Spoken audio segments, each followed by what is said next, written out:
Sophie, honey, your bun is crooked again. Mom stood behind me in her crisp military uniform, every hair in place. Sometimes I wondered if she came out of the womb perfectly pressed and polished. Maybe if I cut it all off. Absolutely not. A ballerina needs proper hair. You need to be perfect to get into Juilliard. That was Mom, always pushing and expecting more. When I got an A, she asked, why not an A+?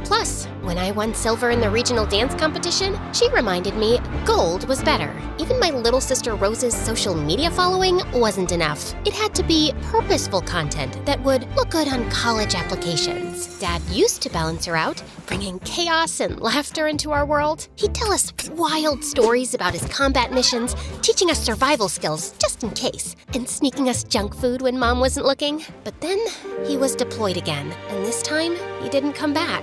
So I became what Mom needed, the perfect daughter. Straight A's, perfect pirouettes, student council president. I made sure Rose did her homework, kept her room clean, and stayed out of trouble. Our house ran like a military operation, and I was second in command. Until that morning when everything changed. I was helping Rose edit her latest YouTube video, a review of some new mascara. Even though she was wearing falsies and pretending it was all the mascara's magic, when Mom walked in, she looked scared. And Mom never looked scared. Girls, I need you to pack a bag. You're going to stay with your Aunt Catherine for a while. Aunt who? Is she Instagram worthy? Catherine, my sister. She lives in Arizona. The sister she never talked about? The one whose name I'd only heard during late night arguments with Dad? Always with that edge in Mom's voice that meant danger, keep out? Mom, I can't leave. I have summer intensives, college prep courses, the youth leadership program. This isn't a discussion, Sophie. I'm being deployed on an emergency medical mission. Something's come up. Mom, what's really going on? She just looked at me as if measuring her next words carefully. Sometimes doing the right thing means breaking the rules. Your father understood that, and now I need you to understand it too. Then she pulled me close. Trust no one and keep your sister safe. 24 hours later, we were in a black SUV with tinted windows, being driven by one of Mom's old friends through the Arizona desert. Rose was live streaming the cacti, turning our exile into content for her followers. I was trying not to throw up. Oh my God, Sophie, look! Is that a lion? I'd been obsessively checking Mom's last known location on my phone, but when I looked up, my heart stopped. There, sprawled across the front porch of what looked like a junkyard crossed with a fortress, was a full-grown male lion. The next chapter of Love in Deep Space is here, and it's bigger than ever. Step into the futuristic city of Linkon and the wider cosmos, where love and destiny collide in the cinematic 3D dating sim. Available worldwide on mobile with the version 5.0 update. The brand new limited banner Throne of Eros is now live, featuring all love interests with new identities. You rise as the queen of the Alor galaxy, standing at the center of interstellar power. Fight alongside Zane, the Grand General of the Cosmic Empire. Meet Raphael, Santark of the Sanctide Court. Face Caleb, High Marshal whose path opposes yours. Rule with Silas, Sovereign of the Rising Power Chaosy. And reunite with Xavier, the Crown Prince lost to time. Version 5.0 also introduces the long-awaited home system. Build and decorate your own house, unlock the garden, and share daily moments together.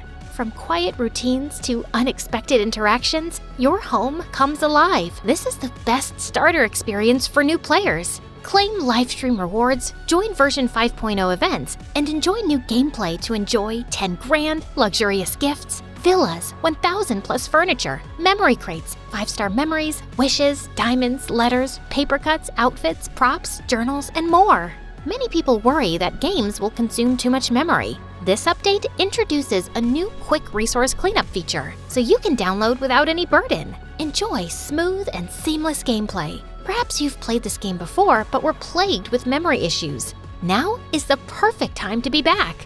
Download Love and Deep Space now and begin your journey beyond the stars.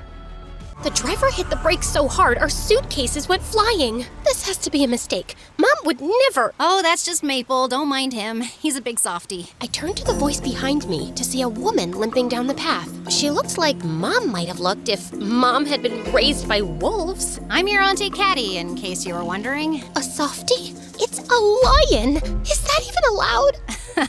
Are you a stickler for rules and regulations? Rules and regulations keep people safe. Is that what Angela told you? Funny. You shouldn't take everything she says so seriously. What do you mean? But she was already turning away, whistling for the lion to follow her. Come on, girls, let's get you settled. We've got a lot of work to do. Week 1 was hell. Bad Wi-Fi, no ballet, just lions, chaos, and an aunt who loved wrecking my world. Sophie, the cubs need feeding. I'm practicing my routine. Life doesn't wait for perfect timing, kiddo. Sometimes you gotta dance with the lions you've got. She was insane. She had to be. Who lets teenagers handle lions? Who builds a fortress in the desert? Who takes in dangerous animals and treats them like oversized house cats? And then Aunt Caddy dropped another bomb on us. By the way, I enrolled you both at Desert Ridge High. You start Monday. I paced the dusty yard that night, trying again to reach Mom. Nothing. 3 weeks of radio silence. Dad would have never dumped us in the desert with a stranger in a pride of lions. The morning of our first day, I woke up at 5 a.m. out of habit. I found Aunt Caddy already up, standing over a desk covered with maps and photographs. What's all this? She quickly rolled up a map marked with shipping routes and pins. Conservation work. Nothing for you to worry about. She tossed me a set of keys. There's an old Jeep in the barn. Not pretty, but it runs. It'll help get you and Rose to school. You're trusting me with a car? Your mom said you were responsible back home. Besides, we're 20 miles from nowhere out here. Desert Ridge High looked like it hadn't been updated since the 1970s. The moment Rose and I walked in, the conversation stopped. In our old school, we'd been well known. Perfect Sophie Chen and her influencer sister. Here, we were aliens. You must be the new girls! The ones living with the crazy cat lady! I think you meant eccentric. Whoa, sorry, no offense. I'm Rolla. My dad's the local vet who helps your aunt sometimes. I think what she does is awesome. Wanna be in my vlog? I'm documenting desert life. Sure? What's a vlog? Rose stared at him as if his teeth had turned to fangs, and I almost smiled. By lunchtime, everyone knew we were the Lion Girls. For a second, I was almost feeling like a celebrity. But my delusions were cut short when a girl with expensive highlights and designer jeans stopped at our table. I'm Kylie Montgomery. My dad's on the town council. He says your aunt's sanctuary is a dangerous eyesore that needs to be shut down. Her lions are rescued. They'd be killed otherwise. Whatever. Just don't get too comfortable there, freaks. And tell your crazy aunt that my dad always gets what he wants. And with that, she walked off. Ignore her. Her dad wants to build luxury homes on the land near your aunt's sanctuary. He's been trying to force her out for years. I felt a strange surge of protectiveness. Aunt Caddy might be chaos personified, but those lions needed her. And for some reason, I didn't like the idea of anyone calling her crazy but me. Back at the sanctuary, I found Rose sitting on the porch steps with her phone, but she wasn't filming.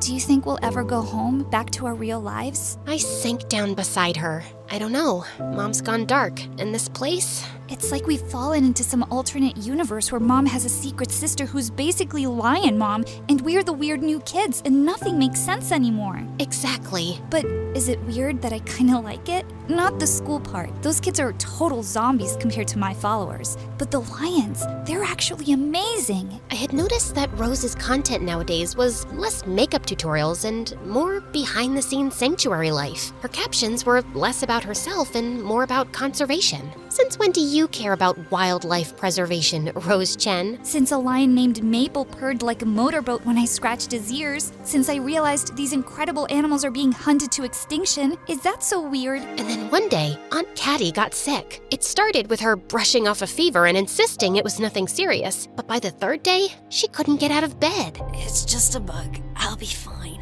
You have a fever of 102. You need to see a doctor. No doctors, no hospitals. They ask too many questions. About what? The lions? She didn't answer, just closed her eyes. There's a notebook in my desk drawer. Feeding schedules, medication routines, everything you need to know. I can't run this place, Aunt. I'm not qualified. Sophie, you're a Chen. We adapt. Suddenly, the sanctuary was on me. Feeding schedules, medical routines, fixing fences. Just me, a crumpled notebook, and a pride of lions counting on me. At first, I panicked and second-guessed myself over everything. But slowly, something shifted, and I started to hear the rhythm in the chaos. When Maple paced around with his tail flicking sharply, I figured it meant his water trough was empty. When Shadow gave a low, throaty rumble, I knew she was calling for her cubs to stay close. I even started watching Sage for signs of an incoming storm. He always seemed to sense it before the first cloud appeared. And then one night, I witnessed one of the lionesses giving birth to a cub no bigger than my hand. I don't know why, but something about seeing that fragile, helpless creature nuzzling against his mom brought me to tears, and I cried like I hadn't allowed myself to in years. When Aunt Caddy finally staggered out of bed a week later, she just grinned at the sight of me covered in dirt and lion hair. Well, look at that. Turns out you can dance with the lions after all. I'd grown closer to all the lions, except Wishbone, who was clearly quite different. He kept to himself, his scarred face and ragged mane telling stories of a harder life. But sometimes, I'd catch him watching me with those ancient, knowing eyes. He was a fighter, that one. Rich folks used him in illegal matches, betting on which lion would kill the other. Took us 3 years to track him down. I found myself sneaking out one night to the vegetable garden where Wishbone liked to sleep, and one night, I caught him destroying Aunt Caddy's carrot patch. You're really committed to ruining this garden, huh? Wishbone didn't dignify me with a response and just flicked his tail. That night, I heard voices from Aunt Caddy's office. I crept down the hallway, stopping outside the door left slightly ajar. Angela, it's been 3 weeks. The girls need to know what's going on. Yes, I've been careful. No one's asking questions yet, but it's a matter of time. Fine, another week. But then I'm telling them. Mom had been in contact with Aunt Caddy all along, but ignoring me as if I was some annoying fly? Back at school, things were changing too. Rose had become something of a minor celebrity. Her videos about sanctuary life were gaining real traction, and Kylie Montgomery looked as hostile as ever when she saw Rose walking by with her growing entourage. Your sister's videos are actually making a difference. My dad said the sanctuaries received more donations in the last month than in the whole past year. Yeah, I heard. Also, I was wondering, there's this bonfire thing Friday night. Nothing too fancy. Would you and Rose want to come? Oh, I'm not sure. And before you say no, I should mention that Rose already said yes. And she's bringing, quote, awesome footage of baby lion playtime. The bonfire was at an abandoned quarry outside town, and while everyone else seemed to be enjoying the fire and music, and Rose had her own audience, I hung back, feeling oddly disconnected from this ordinary teenage scene. Just then, Rolo appeared by my side. You look like you're planning an escape route. That obvious, huh? You know, it's okay to not be okay. Moving across the country, living with an aunt you didn't know existed, surrounded by deadly predators, that's a lot. When you put it that way, I sound pretty well adjusted. I was beginning to actually relax and have a good time when Kylie walked over, a big smirk on her face. Hate to be the party pooper, but I had to tell you this. My dad's getting his way, and your crazy cat lady aunt is finished. What are you talking about? Daddy says she's operating without proper permits, and he has proof. Once he presents it at the county board meeting, they'll be packing her up, and we can finally develop that whole area. Luxury homes with a view. We'll see about that. I've got 300,000 followers who might have something to say about it. Like anyone cares what a bunch of internet losers think. Before Rose could respond, I pulled her away. We need to tell Aunt Caddy. Back at the sanctuary, we found Aunt Caddy in her office, poring over documents at her desk. Already ahead of you, kids. Montgomery filed a complaint with the county. Claims I'm operating an illegal exotic animal exhibit without proper licensing. That's ridiculous! This is a sanctuary! Legally, it's complicated, and Montgomery has friends in high places. The same high places Mom is investigating? Aunt Caddy gave me a sharp look, then glanced at Rose. What? What's Mom investigating? What aren't you telling me? She pulled out a worn photo album. Inside were pictures I'd never seen before. Mom and Aunt Caddy in jungle gear, receiving some kind of conservation award. Your mother and I were wildlife biologists. We specialized in tracking animal trafficking networks, the people who smuggle endangered species across borders. We were good at it. Too good, in fact. She flipped to a newspaper clipping. We uncovered evidence that high-ranking military personnel were involved in a smuggling operation. Your mother wanted to go public. I wanted to gather more evidence first. We fought. She left. Joined the actual military to change it from within, she said. Then she met your dad, had you girls, and never looked back. The image of my perfect, rule-following mother was fracturing before my eyes. But now? Now she's found evidence that the same network is still operating, bigger than before. She's gone undercover to gather proof. And we're here because... Because you're a leverage, kiddo. If the wrong people knew where you were, they could use you to get to her. So our entire lives have been a lie?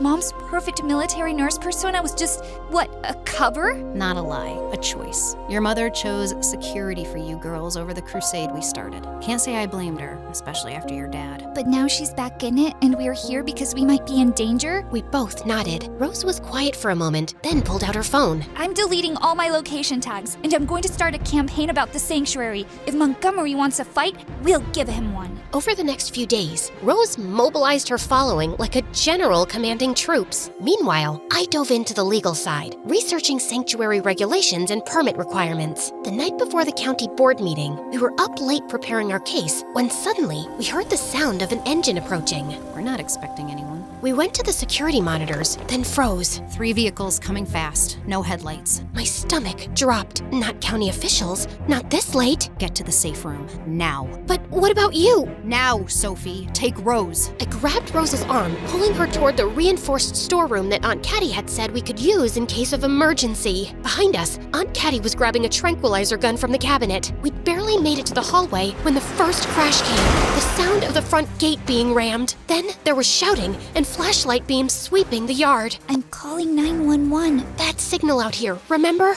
We huddled in the safe room, listening to men's voices echoing through the sanctuary. Then we heard lion roars, frightened, angry. They're going after the lions! Before I could stop her, she'd run past me out into the hallway. I followed to find Rose crouching by a window, filming the scene outside in the yard. Men with cages, loading tranquilized cubs into trucks. We need this proof. Through the glass, I spotted Aunt Caddy confronting one of the men, tranquilizer gun raised. But before she could fire, another man emerged from the shadows behind her. A flash of metal, then Aunt Caddy crumpled to the ground. No! I clamped a hand over her mouth, and as the men went back to capturing the lions, I turned to her. Stay here. Don't move. I need to see if Aunt Caddy is okay. I slipped out and stealthily made my way over to Aunt Caddy. She was alive, but unconscious. Just then, I looked up, and my stomach lurched. Rose had come out too, and she was hiding in a bush capturing evidence of the men up close. But she was too close. And then,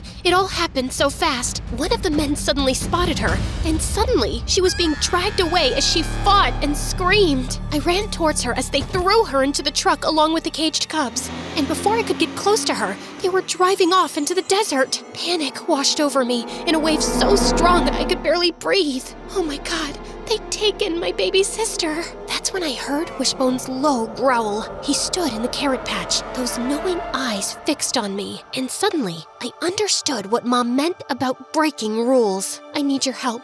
Please. They took Rose. He lowered his head, and I did the craziest thing I've ever done. I climbed onto his back. We followed the truck's trail, Wishbone's powerful stride eating up the miles. I thought about Dad, about how he'd always said courage wasn't about being fearless, but about being scared and doing it anyway. The chase led us straight into Phoenix, where, unsurprisingly, riding a lion through the city caused absolute chaos. All units, be advised.